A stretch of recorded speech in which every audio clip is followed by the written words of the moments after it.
This is Brent with Lykins Motorsports. Happy Friday. This is another build that I am working on. This is a Ford 289 for Mr. Norrie.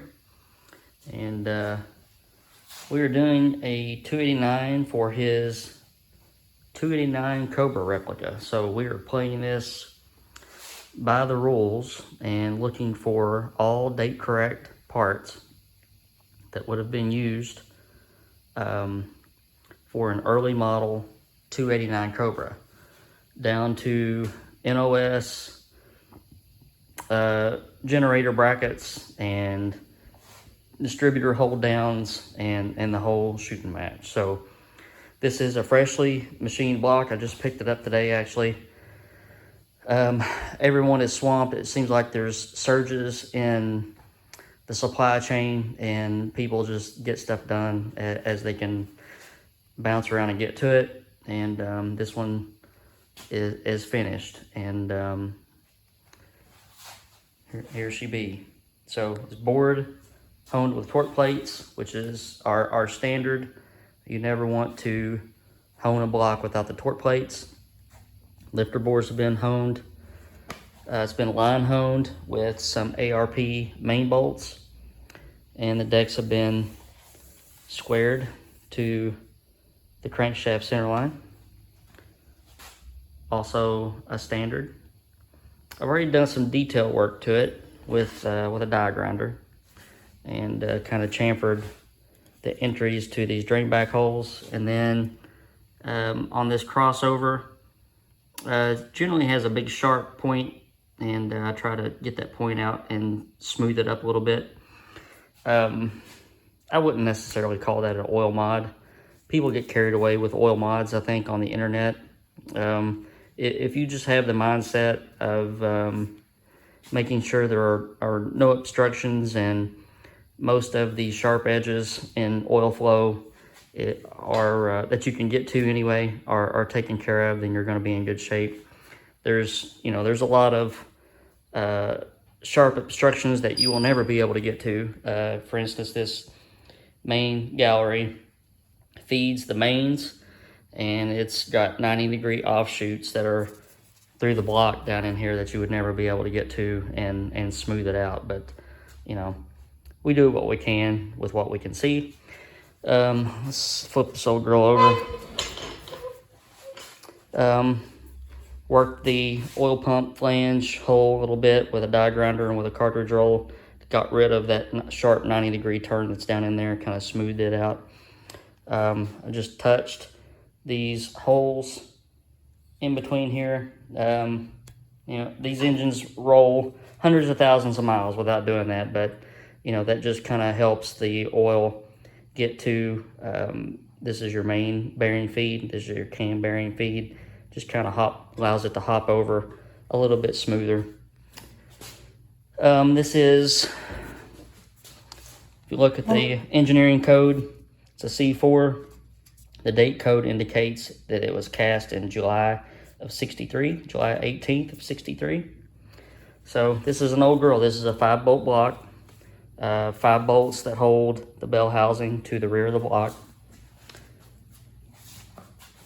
So I've already done my clearance work, and or not clearance work, I guess my detail work, I guess you would say. And I'm getting ready to, it's been washed again, and I'm getting ready to knock the cam bearings in. What we're going to try to do this weekend, get the freeze plugs in, get the block primered, and I'm not going to paint it yet because the way that they built these old engines is that they painted the entire engine as a whole. So I just want to get it primered and protected on the outside, so that when the heads are finished, they're almost finished. He was knocking in the guides today, and then I can get those next week. But once the heads are done and the timing cover's on and all that, we can paint everything at once. Camshaft is one of my custom billet core hydraulic rollers. Pretty, well, it's par for the course for this type of build. We want streetability. and lots of low end and mid range, but we also want a little bit of horsepower too. So that's all taken into account, and we're in the 220s at 50 thousandths duration and almost 600 thousandths lift, which is a good, reasonable street lift for this type of application. And we're going to see how well this thing fits. All right, our next step is we're going to get the cam bearings in. We're using some Performance Durabond bearings. They are wider and have a different material, I guess, makeup, so that they're a little bit harder, made for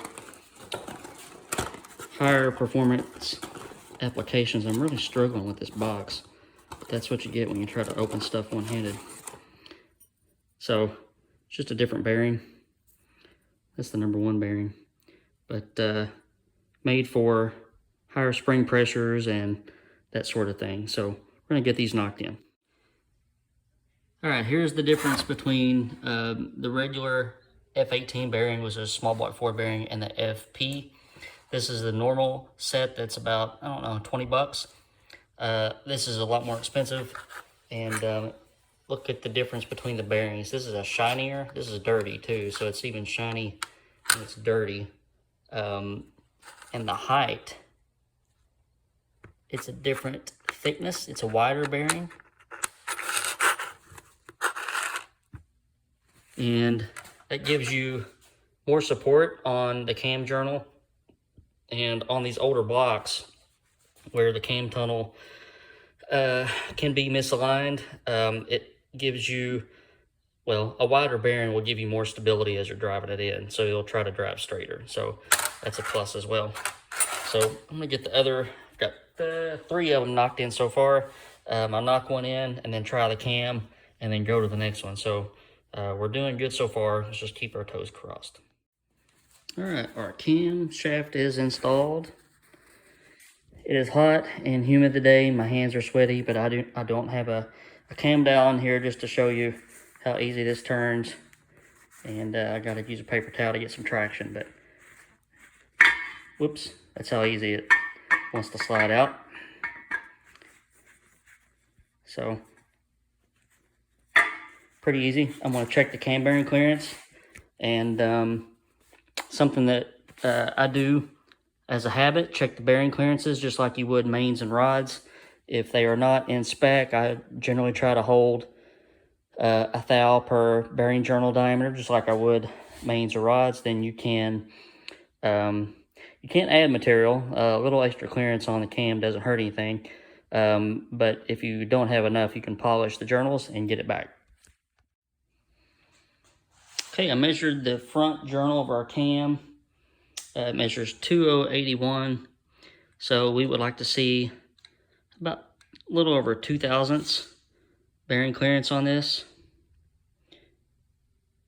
We've got about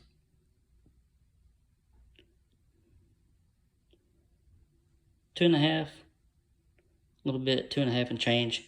So we've got sufficient bearing clearance, and that'll make everything live really well. And we'll get on to, I'm going to check some other journals, and we'll get on to the rest of our prep. Okay, one thing I do want to mention about these wider Durabond cam bearings, in the Ford FE especially, they can pose a big problem with lifter bore clearance. Like, the bearings are so wide that you have to really pay attention how far you drive them in, because they will preclude the lifter bore. And the same thing with the front bearing. If they're too wide in the front, the distributor gear will hit. So just some things to watch out for. All right, we're going to use this brass freeze plug kit. We're going to get the freeze plugs driven in next. Every time I see this, it transports me back to about the year 2000, when I was looking at assembling my first engine ever. And it was a small block Ford. I was building a 425 cubic inch Windsor for a Shelby Cobra replica. And I used this very same freeze plugs. They were in the very same package, and just kind of brings back memories. So I know you guys are shedding tears right now. But these are brass freeze plugs. I'm going to put a little bit of silicone around the outside of them and use a freeze plug driver to drive these in, not a socket. Okay, we're going to be using Morel lifters, hydraulic roller lifters for this cam. We check lifter bore clearances the same way, using a little bitty bore mic. Okay, Morel wants us to be somewhere around 1.5 thou clearance, which is what we are, about 1.5 thou, 1.6 thou. I'll run this down through the rest of the lifter bores to make sure that everything's in spec. If you're on the loose side, then you're looking at bushing the lifter bores. If you're on the tight side, then you can come in with a lifter hone and give yourself some clearance. So here's our block with our brass freeze plugs driven in, and I'm pretty particular about how the letters line up and everything. I know it's gonna be covered with paint, but I'm kind of particular like that. Crossover plug is in. Our cam is in to be test fit. One more time. Very slick. I'll probably leave it in and put the thrust plate on. Won't hurt it to be in there while I paint. And we'll get our gallery plugs in, and let's get some primer on it. All right, so we have reached our stopping point for this week. Got a nice coat of primer on the block. Got our cam in, our thrust plate on, all gallery plugs are in, and waiting for the heads to be finished and all machined, at least. When they are machined, then I can CC a chamber and get the pistons ordered for this build. And our customer, Mr. Nori, is wanting to have the heads ported. So we will send the heads off to Mr. Joe Crane to have the heads worked over. And then should be about time for assembly by the time they come back. So keep watching for updates on this build. This will be a fun little build, and I'm looking forward to see what it does. Thank you guys for watching. Hit that subscribe button if you haven't. Tell all your friends about all the cool Ford builds that we have going on. Hit that like button. You guys have a good weekend. Hope it's nice and sunny where you're at. Take care.